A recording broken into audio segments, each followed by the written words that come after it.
What's going on, family? My name is Markus Turner. I am co-founder and COO of the Fanpreneurs. We literally crossed $1.3 million in sales over the past 3 years, and we have funded all of our mentees combined over $4.2 million all together. And pretty much the reason why I'm bringing this up is because I'm going to be showing you all one of the actual strategies that we use to actually get or prepare our mentees to actually get funding. And so here we're going to be breaking down how exactly to establish an LLC, and so that you all can actually do this the right way, so you can actually be able to take yourself and your family to the next level. So let's go ahead and get right into it. I'm going to go ahead and make my screen smaller so you all can have this. I'm actually making it a bit smaller so you can see the whole screen.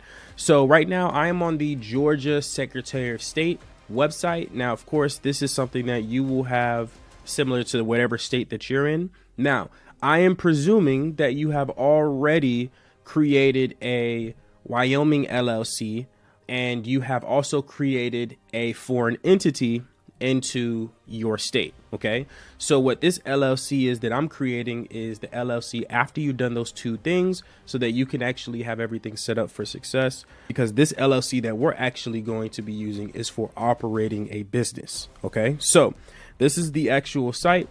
We're going to go ahead and get right into it. What we're going to do is actually, first things first, is we want to actually know if our name is actually taken. So you want to go to a website called Name Check. This site is actually very, very lucrative. This site you want to actually put in, if you have a name idea, you can put the name idea in here, and you can actually search to see if any social media platform has created it before. Our strategy when it comes to actually creating a website is fairly simple. You pretty much, let's say we go to Google Translator. We like to actually convert our English names into Latin names, because we found that the banks actually respond better to businesses that are in Latin. Okay, because the original laws and language was in the Latin language, and all languages derive from Latin. Okay, so let's say we want to name our business something big. What I like to do first is I'll go to ChatGPT first of all, and I'll say, hey, I want you to give me the synonyms of the word big. Let's say we're going with that, or you can go to Google, whatever. I just like how it gives me a full list. I don't really have to go to Google and try to click a little bit more links. So let's say we use the word colossal as one of the words. What I'm going to do is then I'm going to go to Google Translate, or you can just stay on ChatGPT. I like number 7. Now convert that word to Latin, right? And so what it's going to do is now it gave me the word in Latin, which is colossalis, right? And so what I'm going to do is I'm now going to go to Name Checker, and I'm going to put this in here. I'm going to see if this has already been created before. And as you can see, the .com has been created. If you don't really care for .com and you like .io or .org or something else, you can do that. Let's see if we check usernames. Facebook is already taken. 9 times out of 10, if Facebook is taken, I'm changing the name, because that means, even though Instagram may be straight, Facebook is important. Instagram is the new resume. So I like to kind of change the name. But in this particular example, we're going to go with Colossus, right? Let's say it's available. Let's say the .com and the Facebook is available. Me personally, I like .com. So if these two, I usually, my go-tos are YouTube, Facebook, and .com. If these are already taken, and TikTok, if these are already taken, then I'm moving on to something else. If not, then we move forward to the Secretary of State, right? So now I'm going to go to create or register a business. I'm going to say create a domestic business. And this is going to be, as you can see, you have different options here. This is going to be an LLC. Now, the key thing here is, after you've established the LLC, now this may depend on your preference, and I'm not a tax advisor, so you got to go to a tax advisor to actually get this answer. But this is obviously, when we're creating an entity, meaning that it has not been, there's no revenue in the business yet. So soon, when you do make minimum $50,000 per year within this particular entity, you can then shift it over with the 8832 form, or you can, or is it 2244, something like that. Like I said, tax advisor is the best one to go through this, but you can shift it to a S corp. S means chapter S, which is the tax code, but you can switch it to S Corp, which means now you won't have to worry about self-employment taxes. But mind you, an LLC gets taxed twice, self-employment and actual personal tax, right? So now here it says requested business name. You have to put the LLC at the end. So I'm gonna put Colossus, right? Capital C, and I'm gonna put LLC at the bottom here.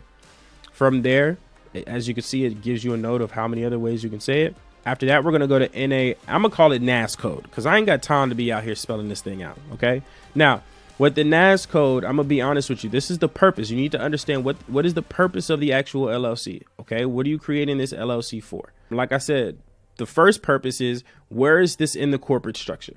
OK, is this a parent company or is this a LLC? Is this a foreign entity or is this just a straight up entity that you're creating within your state? The second part of this purpose is what NAS code is it?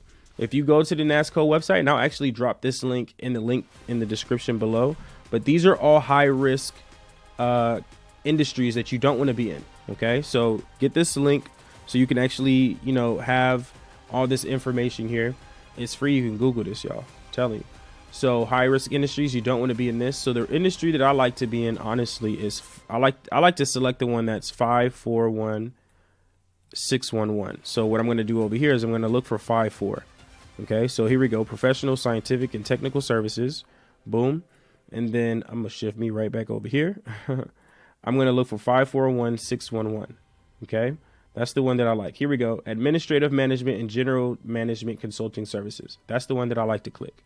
Okay, from there, let me shift y'all over here because this thing playing games.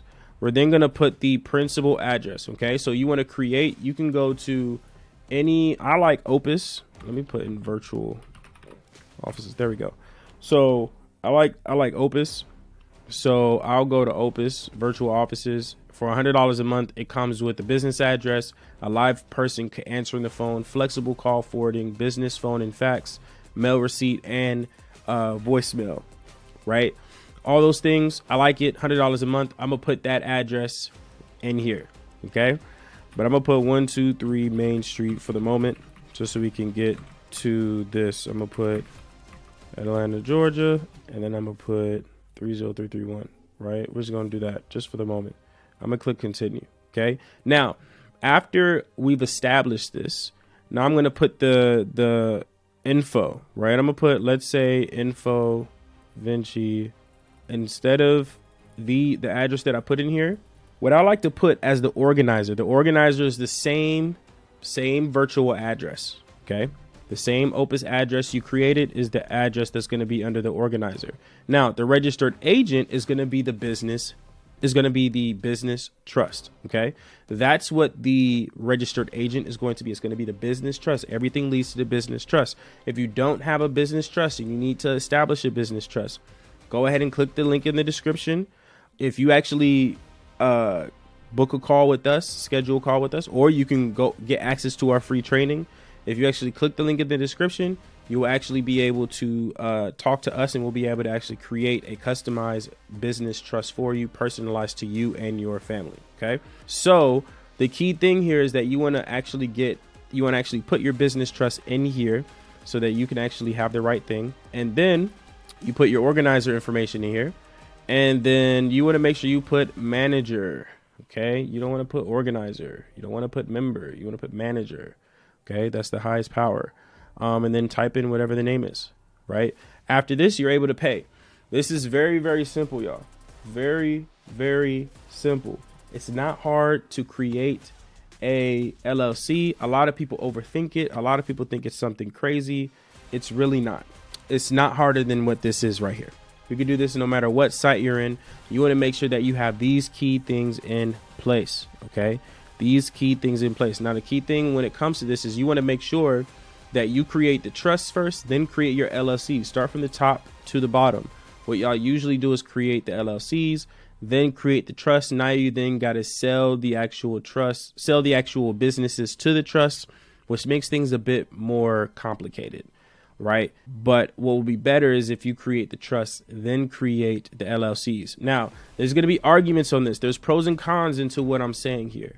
One of the pros here, and I'm going to show my whole screen real quick. The actual con of creating the trust first is that you don't have any income coming into the business trust. What some tax advisors may say is you want to make minimum of $1 million, 1.2, maybe 10 million before you actually start creating a trust. Okay.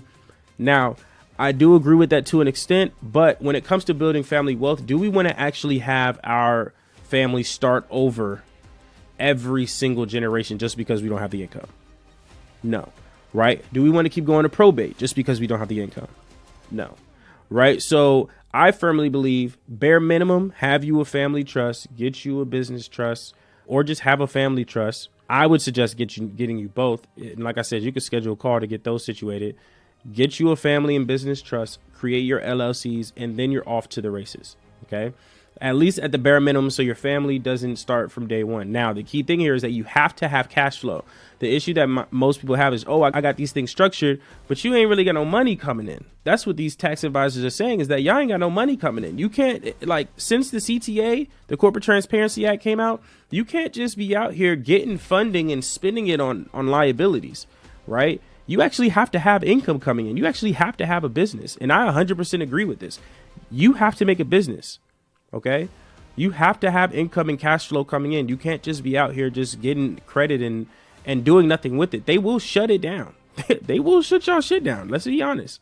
Right. So I want to make sure y'all understand that you want to make sure that you have these things in place. Cross your T's, dot your I's. If you don't have a business that you actually want to create a business that you're willing to operate and make cash flow off first. Do not just create LLCs just to get funded. It does not make sense. Okay. What are you funding? Like, you get what I'm saying? Like, what exactly are you funding? Right. So let's make sure you all get that situated first. Hopefully this gives you all an understanding on how exactly you create an LLC from scratch. What are the correct ways in doing it? What industries do you need to pay attention to? What registered agent do you want to be in that's smart to be in there? You can use a registered agent that is in your city. I'm not saying that you cannot, but the massive amounts of another way that you can get asset protection, well, mail wise, is to have a business trust and have the mail sent to your business trust, which is, of course, you as the trustee. So hopefully this makes sense, y'all. I appreciate you all for coming in. Make sure y'all tap in. If y'all want to learn more information on how exactly to get these trusts in order, how exactly to get these things popping, make sure y'all get it. Let's get it. Let's go. Click the link in the description. Let us help you, and I'll see you all in the next video. Peace.